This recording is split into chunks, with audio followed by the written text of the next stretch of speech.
अगर आपने 1000 rupees invest किया होता तो 58 ईयर्स बाद आपके पास 2.4 करोड़ रुपीज़ होता। ये है पावर ऑफ कंपाउंडिंग। ये रिटर्न्स बर्कशायर हैथवे ने दिया है। ऑब्वियसली ये प्रैक्टिकल नहीं है क्योंकि इतने दिन तक कौन जिंदा रहेगा और 58 ईयर्स बाद कंपनी कहाँ जाएगा ये बता पाना भी इम्पॉसिबल है। पर इस पावर को आप लोग प्रैक्टिकली कैसे अप्लाई कर सकते हो ये मैंने पॉइंट 2 में बताया है। पर पहले पॉइंट 1 में कॉन्सेप्ट समझ लो, नहीं तो पॉइंट 2 बेकार।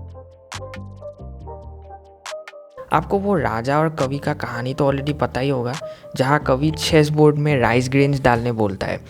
अगर आप कैलकुलेट करेंगे तो आपको पता चलेगा कि पहले के कुछ जो बॉक्सेस हैं उनमें ज़्यादा कुछ हुआ ही नहीं था, लेकिन एक बार उन बॉक्सेस में अच्छा खासा राइस ग्रेन्स आ जाता है, उसके बाद ग्रोथ जो है वो पिकअप करने लगता है। मतलब पहले ग्रोथ बहुत ही स्लो रहता है, लेकिन बाद में ग्रोथ जब आता है तो बहुत ही ज़्यादा आता है। इस टाइप के ग्रोथ को हम लोग एक्सपोनेंशियल ग्रोथ बोलते हैं और यही पावर है कंपाउंडिंग का। पर अगर आप एक गलती कर लेते हो, यही पावर आपके ऊपर भारी भी पड़ सकता है। तो ये गलती क्या है वो मैं बता ही दूंगा, पर पहले ये 3 फैक्टर्स जान लो जो आपके कंपाउंडिंग रिटर्न्स को डायरेक्टली अफेक्ट करता है। तो ये 3 फैक्टर्स है, कितना पैसा आप इन्वेस्ट करते हो, कितना रिटर्न्स आप कमाते हो और कितना टाइम आप इन्वेस्टेड रहते हो। थियोरेटिकली ये तीनों वेरिएबल्स को आप जितना ज़्यादा बढ़ा सकते हो उतना ही कंपाउंडिंग रिटर्न्स आपका ज़्यादा होगा।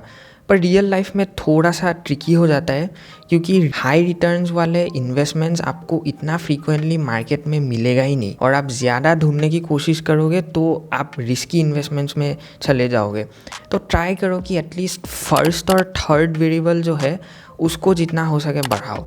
तो क्या है वो गलती जो आपके ऊपर भारी पड़ सकता है? तो इनिशियल कुछ साल पैसे आप विड्रॉ करो ही मत, क्योंकि जितना आप विड्रॉ करोगे उतना ही आपका एक्सपोनेंशियल ग्रोथ जो है वो डिले होता जाएगा। हाँ, एक बार आपका बिजनेस या फिर इन्वेस्टमेंट बहुत बड़ा हो जाता है तब आप जितना मर्जी आप विड्रॉ कर सकते हो। सेकेंडली, रिटर्न्स के चक्कर में रिस्की चीज़ों में इन्वेस्ट मत करो, नहीं तो आपका डी ग्रोथ होगा और वो एक्सपोनेंशियल रिटर्न्स आने के लिए और भी ज़्यादा टाइम लग जाएगा। अब मैं आपको कैलकुलेशन दिखाऊंगा कि कैसे आप भी इस पावर को हार्नेस कर सकते हैं। इधर मैंने बहुत ही कंजर्वेटिव एस्टिमेट्स करके कैलकुलेशन किया है, आप स्क्रीन पॉज करके उन एस्टिमेट्स को देख सकते हो। कैलकुलेट करने से आपको फाइनल अमाउंट मिलेगा 13 करोड़ से थोड़ा ज़्यादा, जो बहुत बड़ा अमाउंट नहीं है ऑब्वियसली, पर इतना कंजर्वेटिव अगर हम लोग हो रहे उसके कंपैरिजन में ये फिर भी एक बहुत ही अच्छा नंबर है।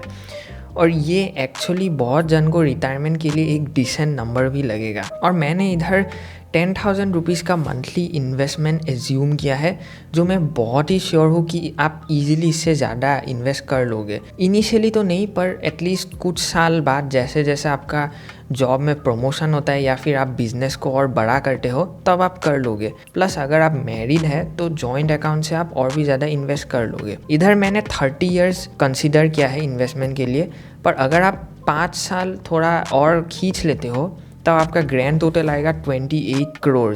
5 इयर्स में आपने 13 करोड़ से 28 करोड़ आपने कर लिया, और इसीलिए आप जितना टाइम इन्वेस्टेड रहोगे उतना ज़्यादा ही कंपाउंडिंग होगा। ध्यान देना कि ये जो मेथड मैंने आपको बताया कंपाउंडिंग का, ये कैपिटल एप्रिसिएशन के लिए था, पर अगर आपको रेगुलर इनकम चाहिए उसके लिए एक अलग ही मेथड आपको सीखना पड़ेगा। तो ये जो दूसरा मेथड है ये उनके लिए बहुत सूटेबल है जो रिटायरमेंट के टाइम एक रेगुलर और कंसिस्टेंट इनकम पसंद करते हैं। ये मेथड क्या है, कैसे करना है, मैंने सब कुछ ये वाले वीडियो में कवर किया है।